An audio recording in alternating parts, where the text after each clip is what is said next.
Hello friends, कैसे हैं आप सब लोग। आई होप सब बहुत अच्छे हैं और आपकी स्टडी भी बहुत बढ़िया चल रही है। तो आज हम लोग लेके आए हैं 20 important MCQ of journal ledger. Journal ledger जो आपका DSBM का टॉपिक है, drug store and business management से। तो जर्नल लेजर बहुत ही ज़्यादा क्वेश्चन इंपॉर्टेंट है सभी टॉपिक के साथ साथ। तो आज इसके 20 जो इम्पोर्टेंट क्वेश्चन है उसको हम लोग डिस्कस करेंगे, साथ में उसके आंसर को भी डिस्कस करेंगे। तो चलिए बिना टाइम वेस्ट किए स्टार्ट करते हैं हम लोग आज का टॉपिक, जर्नल लेजर।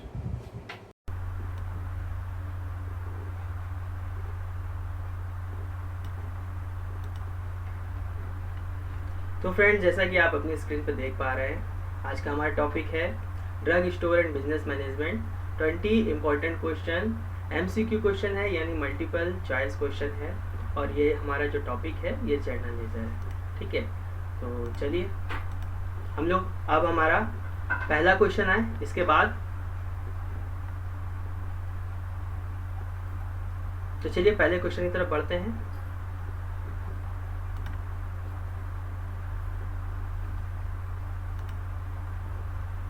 तो देखिए ये है आपकी स्क्रीन पे पहला क्वेश्चन DSBM का।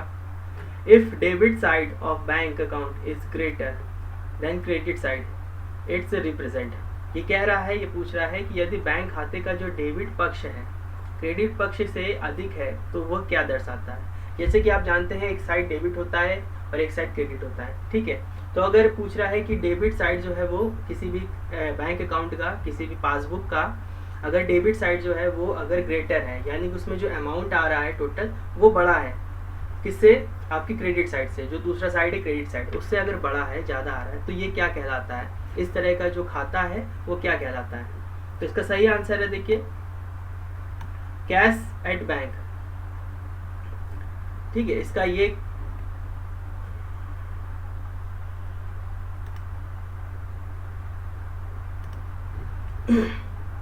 तो ये आपका कहलाएगा कैश एट बैंक। ठीक है, चलिए सेकंड क्वेश्चन की तरफ चलते हैं।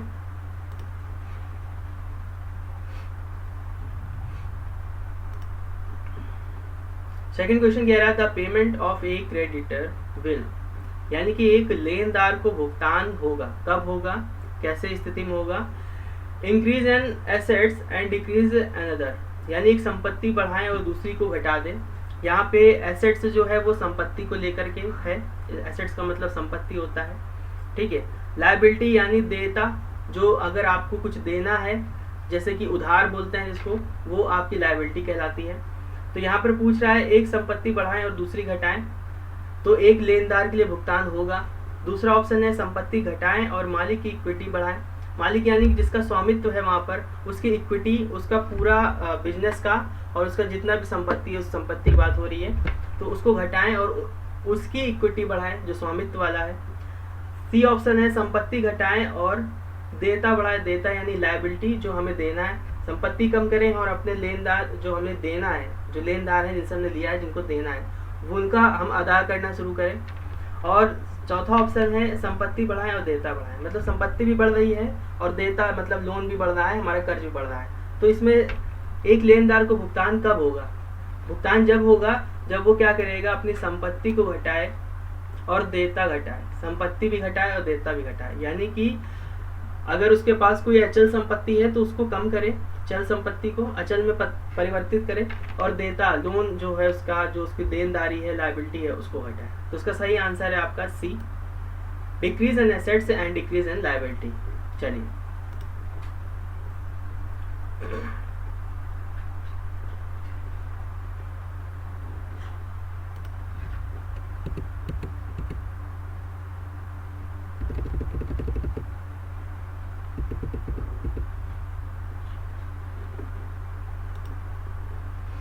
आपका तीसरा क्वेश्चन देखिए, the T account is use to summarise which of the following. T account का प्रयोग निम्नलिखित में से किसके संक्षेप में प्रस्तुत करने के लिए किया जाता है। तो पहला ऑप्शन है increase and decrease to a single account in a accounting system.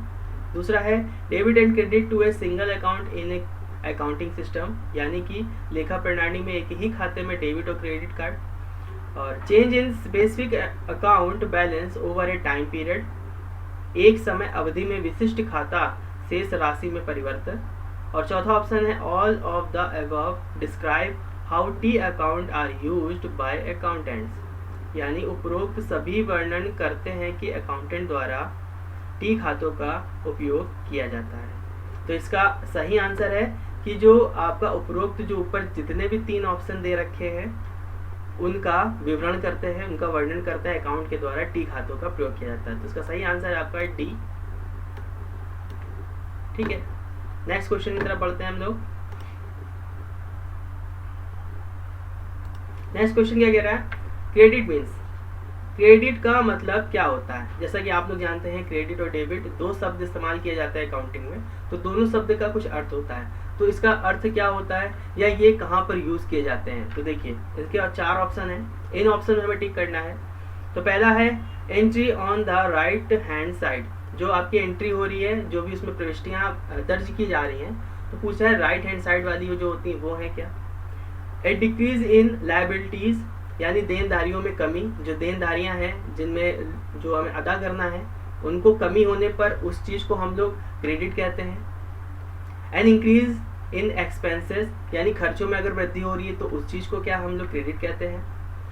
And increase in assets, यदि संपत्ति में वृद्धि हो रही है तो क्या इस चीज को हम क्रेडिट कहते हैं। तो देखिए क्रेडिट का मतलब क्या होता है, जो आपकी पासबुक होती है उसमें आपका राइट हैंड और लेफ्ट हैंड 2 आपके कॉलम होते हैं, तो जो आपका राइट हैंड में जो कॉलम होता है उसमें जितनी प्रविष्टियां आती है वो सब आपका क्रेडिट कहलाती है। तो इसका सही आंसर है A, entry on the right hand side, दाहिने हाथ की प्रविष्टियां। नेक्स्ट देखिए आपका क्वेश्चन है, ledger is a principal book in which, ledger जो है वो प्रिंसिपल बुक है किसके लिए।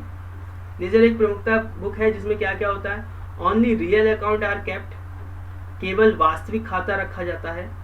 Only personal account are kept, यानी कि व्यक्तिगत खाते रखे जाते हैं। ऑल अकाउंट्स आर केप्ट, सभी प्रकार के खाते रखे जाते हैं। और फोर्थ है only nominal accounts are kept, यानी कि केवल नाम मात्र खाते रखे जाते हैं। तो देखिए लेजर जो है एक पुस्तक है, एक बुक है जिसके अंदर हम लोग क्या क्या रखते हैं। इसका सही आंसर है सी, ऑल अकाउंट्स आर केप्ट, यानी कि सभी प्रकार के जो खाते हम लोग वो उसमें रखे जाते हैं। ठीक है, तो इसमें आपका रियल अकाउंट भी आ जाता है, नॉमिनल अकाउंट भी आ जाता है, पर्सनल अकाउंट भी आ जाता है। तो सारी एंट्रियां जो होती है जिस बुक में की जाती है उसको हम लोग लेजर बुक कहते हैं।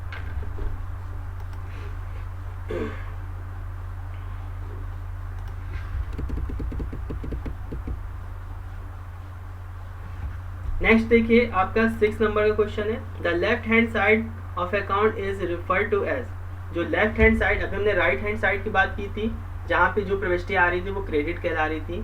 तो इसका अगर आपको पता है कि जो राइट हैंड साइड है वो क्रेडिट है तो लेफ्ट हैंड साइड आपका डेबिट होता है। तो देखिए इसमें ऑप्शन देखिए कौन सा है, द बैलेंस, यानी कि जो उसकी पूरी बैलेंस शीट है या संतुलन जो है, a debit, a credit, or footing. ठीक है, तो इसका सही आंसर है देखिए बी, डेबिट। आपको पता है कि राइट हैंड साइड जो है वो हमारा क्रेडिट है और लेफ्ट हैंड साइड हमारा डेबिट है। चलिए नेक्स्ट क्वेश्चन पे चलते हैं।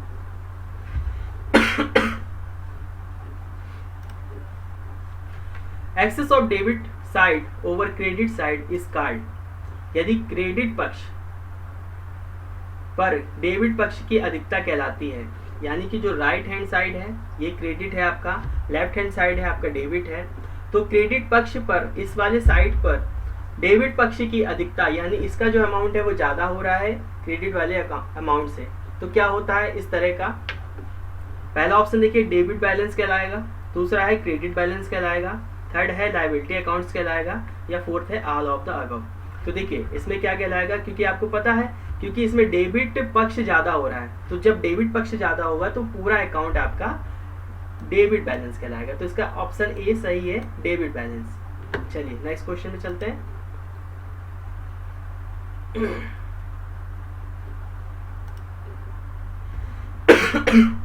नेक्स्ट क्वेश्चन क्या कह रहा है देखिए, विच item will appear on the credit side of ledger account, खाता बही की क्रेडिट पक्ष में कौन सी वस्तु दिखाई देती है।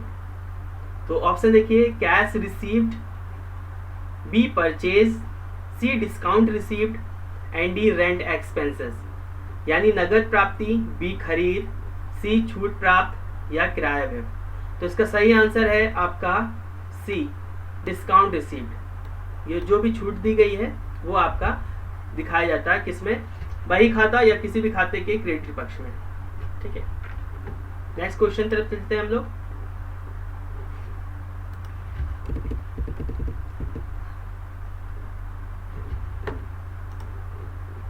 देखिए क्या कह रहा है next question. The process of transferring the debit and credit items from a journal to their respective account in the ledger is term as. Hindi में देख लीजिए, एक जर्नल से डेबिट और क्रेडिट आइटम को उनके संबंधित खाते में लेजर में स्थानांतरित करने की प्रक्रिया को क्या कहते हैं। मतलब एक जर्नल डेबिट और क्रेडिट जो आपका प्रोडक्ट्स है या आइटम्स हैं उनको संबंधित खाते के लेजर में हम लिख रहे हैं, उसको स्थानांतरित कर रहे हैं, तो अब इस प्रक्रिया को क्या कहते हैं। तो इसका पहला ऑप्शन देखिए, पहला है बैलेंसिंग यानी कि संतुलन बनाना, दूसरा है पोस्टिंग, पोस्ट करना, तीसरा है अर्थमेटिक और फोर्थ नंबर है एंट्री। वैसे तो ये एंट्री कहलाता है, लेकिन एंट्री इसलिए नहीं कहलाएगा, यहाँ पर इसका सही आंसर है पोस्ट। एंट्री का मतलब होता है कि हम लोग किसी भी चीज़ को ओरल से हम लोग लिख रहे हैं, कोई भी एंट्री हो रही है जिसको हम लोग ओरल कर रहे हैं, लेकिन यहाँ पे हमने एंट्री लिख ली है, उस एंट्री को हम लेजर में ट्रांसफर कर रहे हैं, उस एंट्री को किसी और बुक में ट्रांसफर कर रहे हैं, तो इसको हम लोग पोस्टिंग कहते हैं। तो इसका सही आंसर देखिए पोस्टिंग हो गया, बी आपका पोस्टिंग। चलिए नेक्स्ट क्वेश्चन में चलते हैं। Ledger is a book of, ledger किस प्रकार की पुस्तक है या लेजर की पुस्तक में क्या क्या होता है। तो पहला देखिए ऑप्शन है ओरिजिनली एंट्री, जो ओरिजिनल एंट्री होती है, जो प्रारंभिक होती है उसको ओरिजिनल कहते हैं। सेकेंड है फाइनल एंट्री यानी कि अंतिम प्रविष्टियां, और सी है सेकेंडरी एंट्री, और डी है आपका कैश, ऑल कैश ट्रांजेक्शन। तो इसका सही आंसर है आपका सी, सेकेंडरी एंट्री यानी माध्यमिक प्रविष्टियां।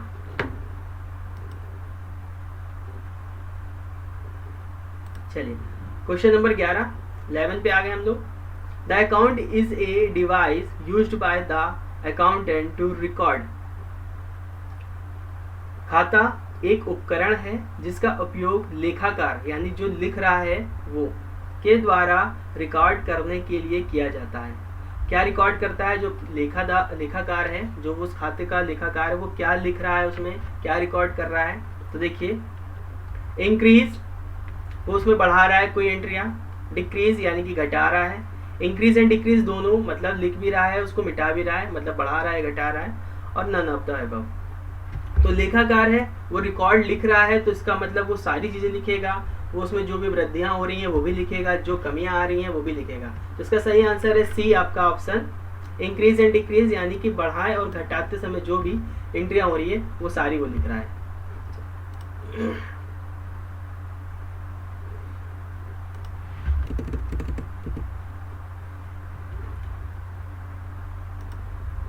Next question 12 number.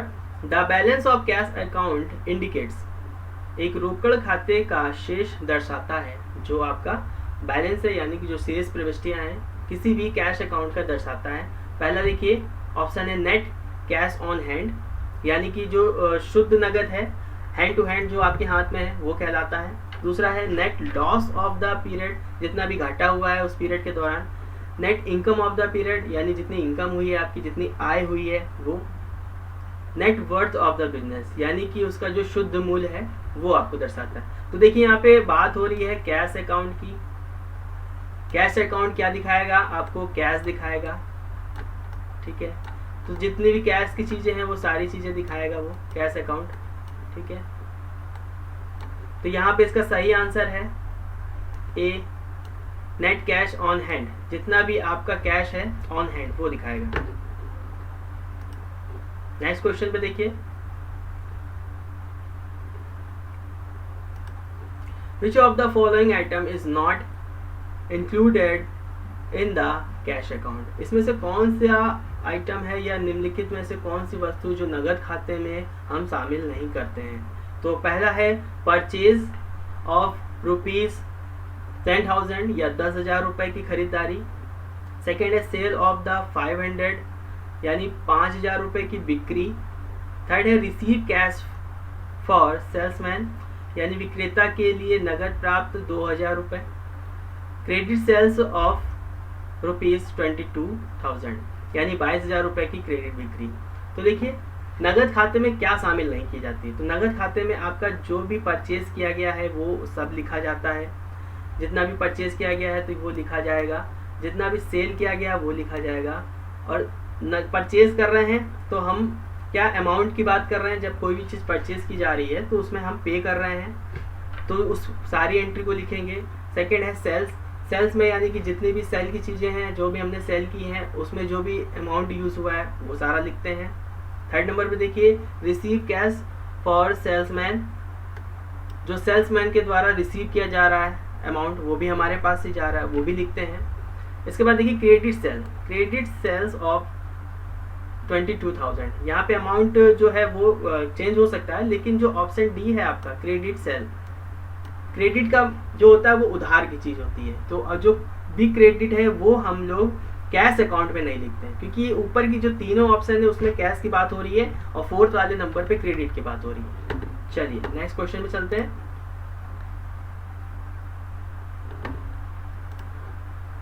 Which account belongs in the accounts payable ledger?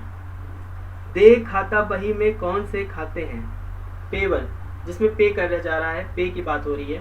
तो पहला देखिए कस्टमर अकाउंट, कस्टमर अकाउंट में पे भी होता है और रिसीव भी होता है, ठीक है।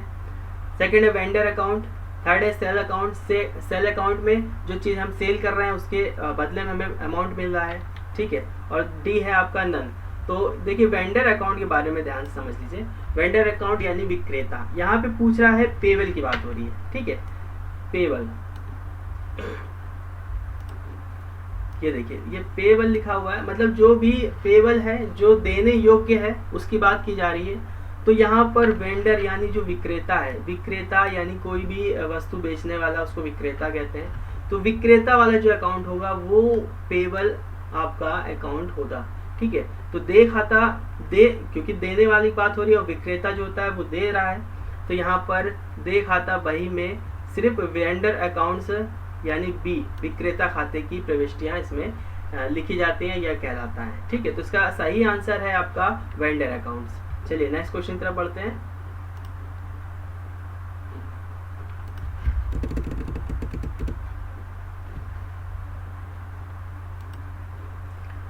देखिए an account is said to have a debit balance if, एक खाते को डेबिट बैलेंस कहा जाता है यदि the amount of debit exceed and amount of the credits, जो आपका डेबिट की राशि क्रेडिट की राशि से अधिक है तब कहा जाएगा, ठीक है। दूसरा ऑप्शन देखिए there are more entries on the debit side than and on the credit side, credit पक्ष की तुलना में डेबिट पक्ष पर अधिक प्रविष्टियां हैं। देखिए पहला ऑप्शन क्या कह रहा है, डेबिट और क्रेडिट, क्रेडिट आपका right hand, debit left hand, ठीक है। तो आपका डेबिट राशि जो है वो क्रेडिट राशि से अधिक है, तो उसको हम लोग क्या कहेंगे, क्या वो डेबिट बैलेंस कहलाएगा। दूसरा क्रेडिट पक्ष की तुलना में डेबिट पर अधिक प्रविष्टियां हैं, यहाँ पे प्रविष्टियां कम है, अमाउंट ज़्यादा हो सकता है, अमाउंट की बात नहीं हो रही, प्रविष्टि की बात हो रही है, एंट्रीज की बात हो रही है। तो यहाँ पे अगर हम बात करें क्रेडिट पक्ष की तुलना में डेबिट पक्ष पर अधिक प्रविष्टियां हैं, इधर की प्रविष्टियां कम है, इस साइड की प्रविष्टियां ज़्यादा हैं, ठीक है। नेक्स्ट देखिए लेखांकन अवधि की अंतिम प्रविष्टियां डेबिट पक्ष पर पोस्ट की गई हैं, यानी कि द लास्ट एंट्री जो है वो क्या डेबिट की साइड में लिखी गई है और उपरोक्त में से कोई नहीं या नन ऑफ द अबव। तो ध्यान से देखिए कोई भी खाता क्रेडिट या डेबिट बैलेंस जब बनता है जब उसका जो अमाउंट है, जो उसका अमाउंट है वो ज़्यादा हो। यदि क्रेडिट का अमाउंट ज़्यादा है डेबिट से तो वो खाता क्रेडिट अकाउंट कहलाता है, यदि डेबिट का ज़्यादा है तो वो डेबिट अमाउंट कहलाता है, ठीक है। तो इसका सही आंसर है an amount of debit exceed the amount of the credit, यानी कि डेबिट की राशि क्रेडिट की राशि से अधिक है तो वो जो खाता है वो आपका डेबिट बैलेंस खाता कहलाता है, ठीक है। चलिए next question, book of account where transaction related to a particular person of thing are recorded, खाते में बही जिसमें किसी व्यक्ति विशेष या वस्तु से संबंधित लेन देन दर्ज किया जाता है क्या कहलाता है। पहला जनरल जर्नल या second trial balance, third general ledger या फोर्थ वर्कशीट। सामान्य जर्नल कहते हैं उसको, या परीक्षण यानी ट्रायल बैलेंस कहते हैं, परीक्षण संतुलन, सामान्य लेजर कहते हैं, या वर्कशीट कहते हैं। तो इसमें से जो सही आंसर आपका सी, जर्नल लेजर। खाते में बही जिसमें किसी विशेष व्यक्ति या वस्तु से संबंधित सारी लेन देन की दर्ज की जाती है, सारी एंट्री लिखी जा रही है, तो वो आपका कहलाता है जर्नल लेजर। चलिए नेक्स्ट क्वेश्चन पे चलते हैं हम लोग। When a liability is reduced or decrease, जब देनदारियां, दायित्व जो देने वाला है वो घट जाता है, कम होता है। It is recorded on the, ये कहाँ पर दर्ज किया जाता है? जब लेनदारियां खत्म हो रही हैं या कम हो रही हैं तो ये कहाँ पर दर्ज की जा रही हैं? देखिए पहला ऑप्शन है राइट और debit side of the account. Right debit side of the account यानी जो राइट साइड पे डेबिट है उसमें लिखा जा रहा है। सेकेंड है लेफ्ट और debit side of the account यानी लेफ्ट जो डेबिट है उसमें लिखा जा रहा है। लेफ्ट और credit side of the account यानी खाते के बाएं साइड में क्रेडिट पक्ष पे, या राइट और credit side of the account. तो देखिए इसमें पहले तो दो ऑप्शन बिल्कुल ही गलत हैं। पहला ये देखिए, जो पहला है ऑप्शन आपका ये, और जो सी नंबर का है ये दोनों ऑप्शन ही गलत है। ऐसा क्यों? क्योंकि जो आपका डेबिट है वो हमेशा लेफ्ट साइड होता है और जो आपका क्रेडिट है वो हमेशा राइट साइड होता है। ठीक है, तो ये दो ऑप्शन आपको, जब राइट साइड और लेफ्ट साइड का कंफ्यूजन खत्म होगा तो ये दो ऑप्शन आपको पहले ही गलत समझ में आ जाएंगे। इसके बाद आप देखिए क्या कह रहा है, दायित्व घट रहा है। दायित्व घट रहा है यानी उसकी देनदारियां घट रही हैं। तब क्या होगा? तो जब देनदारियां घटेंगी तो जो आपका लेफ्ट और डेबिट साइड यानी कि बी ऑप्शन जो है आपका खाते का बायां और डेबिट पक्ष, जो आपका बायां डेबिट पक्ष है, देनदारियां घट रही है यानी कि आपके जो ऊपर जो अमाउंट है, जो लोन है, वर्कलोड है वो कम हो रहा है। ठीक है, तो ये डेबिट पक्ष में आपका लिखा जाएगा। ठीक है,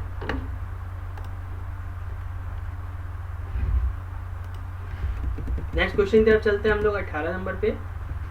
journal ledger is also known as, जो जर्नल लेजर है उसको किस रूप में और भी जाना जाता है? तो पहला ऑप्शन है कि बुक ऑफ ओरिजिनल एंट्री यानी मूल प्रविष्टियों की जो पुस्तक होती है उसको हम जर्नल लेजर कह सकते हैं क्या? सेकंड है टी अकाउंट यानी जिसमें ट्रांजैक्शन हो रहे हैं उस अकाउंट को कह सकते हैं क्या? सी है सोर्स डॉक्यूमेंट, जो आपका स्रोत दस्तावेज है उसको कह सकते हैं क्या? और फोर्थ नंबर है आपका वाउचर। तो इसका सही आंसर है B, T account. T account को हम लोग जर्नल लेजर अकाउंट भी कह सकते हैं या पुस्तक कह सकते हैं। नेक्स्ट क्वेश्चन पे देखते हैं 19 number. The record that are kept for the individual assets, liability, equity, revenue, expenses and drawing components are known. व्यक्तिगत संपत्ति, देयता, इक्विटी, राजस्व, व्यय और आहरण घटकों के लिए रखे जाने वाले रिकॉर्ड ज्ञात हैं। ये कहाँ लिखे जाते हैं? तो ऑप्शन देखिए, जर्नल्स में, जर्नल एक पुस्तिका होती है, जर्नल्स में नहीं लिखे जाते हैं। वाउचर्स में, वाउचर्स में नहीं लिखे जाते हैं। सी अकाउंट्स में लिखे जाते हैं। और डी स्टेटमेंट, स्टेटमेंट तो लास्ट ऑप्शन होता है जब पूरा एंट्री आपकी हो जाती है। तो इसका सही आंसर है सी अकाउंट्स, यानी कि ये सारी चीजें जो हैं आपकी इंडिविजुअल किसी भी व्यक्तिगत संपत्ति को, देयता को, इक्विटी को, राजस्व को, व्यय और आहरण घटकों को, इन सभी चीजों को कहाँ लिखा जाता है? आपके खाते में। ये सारी प्रविष्टियां आपके खाते में प्रविष्ट होती हैं। तो अब हम लोग आ गए हैं आज के लास्ट क्वेश्चन पे। चलिए, लास्ट क्वेश्चन क्या है? The respective normal account balance of sales returns and allowances and sales discounts are, यानी बिक्री का रिटर्न और भत्ते और बिक्री की छूट संबंधित सामान्य खाता शेष है। तो इसमें क्या क्या होता है? तो देखिए, आपका जो सेल हो रही है, ठीक है, जो आपकी सेल हो रही है, पहला क्या है? बिक्री यानी सेल जो हो रही है, तो आपने सेल किया, आपको अमाउंट मिला। ठीक है, तो आपको अमाउंट मिला, तो वो चीज़ आपकी क्रेडिट हो गई, ठीक है। आपके पास पैसा आया, वो चीज़ आपकी क्रेडिट हो गई, ठीक है। सेकंड देखिए क्या कह रहा है, सेल्स रिटर्न एंड अलाउंसेस, जो आपने सेल की थी वो रिटर्न हो गया, ठीक है, रिटर्न हुआ तो आपने उसको पैसे वापस किए, ठीक है, तो ये आ गया आपका डेबिट। आपने पैसे दिए, आपके पास से पैसे कम हुए, ये हो गया डेबिट, ठीक है। उसके बाद देखिए सेल डिस्काउंट, आपने डिस्काउंट दिया, मतलब जो आपने सेल की थी उसमें से कुछ परसेंट उसको छूट दी, तो यानी फिर से आपने अपने पैसे इसमें कम दिए, तो ये फिर से पैसे दिए आपने, तो ये डेबिट। तो ये CDD यानी कि आपका क्रेडिट डेबिट एंड डेबिट, ये जो कॉम्बिनेशन है C नंबर का, ये आपका सही है, क्रेडिट डेबिट एंड डेबिट। तो CDD ये ऑप्शन सही है, क्योंकि इसमें C जो है पहला क्रेडिट, यानी आपने सेल किया तो पैसे आए, दूसरा है डेबिट, और थर्ड नंबर पे है डिस्काउंट, दूसरा है आपका रिटर्न, सेल्स रिटर्न और डिस्काउंट। तो सेल रिटर्न किया तो पैसे आपको देने पड़े, डिस्काउंट किया तो आपको पैसे देने पड़े, या जो पैसे थे उसमें से आपको कुछ वापस करने पड़े, ठीक है। तो ये आपका पूरा CDD यानी C ऑप्शन आपका सही है।